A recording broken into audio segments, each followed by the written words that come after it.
Lebanon's Hezbollah claims it has targeted 2 positions in the suburbs of Tel Aviv, including an intelligence base, in fresh attacks on Israel. The Israeli military confirms it's saying 5 rockets targeted central Israel, when another 15 targeted north. However, the IDF claims it intercepted some of the projected, while others fell in the open areas. Sirens blared across central and northern Israel following the firing of the rockets from Lebanon, and there are no reports of any casualties. Shortly after, the Hezbollah said it launched rockets at a naval base near the northern Israeli city of Haifa. In a statement, it said a salvo of rockets targeted the Stella Maris naval base northwest of Haifa. Earlier, the Israeli army said the Hezbollah commander responsible for funding the Lebanese group has been killed in Syria. According to the IDF, the man, whose name has not been released, headed Hezbollah's Unit 4400 that is responsible for the transferring funds to the group through Tehran's oil sales. Now, between Sunday and Monday, the Israeli Defense Forces said it targeted around 30 sites belonging to the Hezbollah's financial arm al-Qard al-Hasan. More than a dozen strikes were conducted on various South Beirut districts, including Haret-Raik, south of Uzai and Hadath. As per local media reports, the strike came closely after the warning, leaving no room for people to escape. In the southern Beirut, the Israeli army claimed targeting a Hezbollah bunker under a hospital holding tens of millions of dollars worth of cash and gold during a series of strikes aimed at the group's financial network. I am going to declassify intelligence on a site that we did not strike, where Hezbollah has millions of dollars in gold and cash, in Hassan Nasrallah's bunker. Where is the bunker located? Directly under El Sahel Hospital, in the heart of Beirut, in the Dakhia. This is the bunker.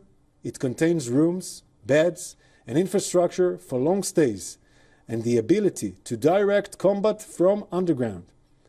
Hezbollah built this bunker directly underneath this hospital. There are hundreds of millions of dollars in cash and gold inside the bunker right now. Though the Lebanese Health Ministry has denied these claims, Lebanon's Health Ministry on Tuesday said 13 people, including a child, were killed in an Israeli strike near a South Beirut hospital the previous night, revising upwards its initial toll of 4. Meanwhile, U.S. Secretary of State Antony Blinken has landed in Israel in a renewed push for a Gaza ceasefire. Blinken will meet Israeli Prime Minister Benjamin Netanyahu. The State Department said the aim of this trip is securing the release of all hostages and alleviating the suffering of the Palestinian people.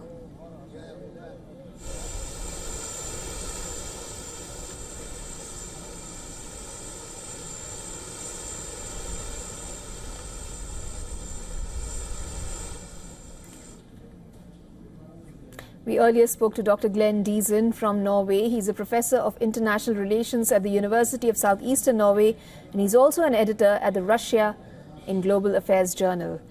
Now listen in to what he had to say about it. I think what Hamas and Hezbollah represents is an idea there. That is, I think it becomes very reductionist to merely represent them as terrorist organizations, because they are resisting what they see to be an illegitimate political solution in Palestine. So I don't see really an end to the war.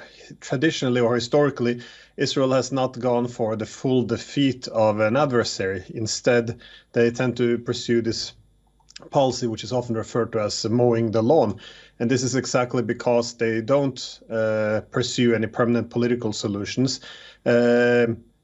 Because of this, they are required, the way they see it, to periodically weaken their adversaries, which means every now and then launch military operation against enemies to reduce their military capabilities, but also devastate them economically, which is why Israel has a tendency to strike both military as well as civilian targets. So as long as there's no willingness to pursue a political settlement. For all the latest news, download the WION app and subscribe to our YouTube channel.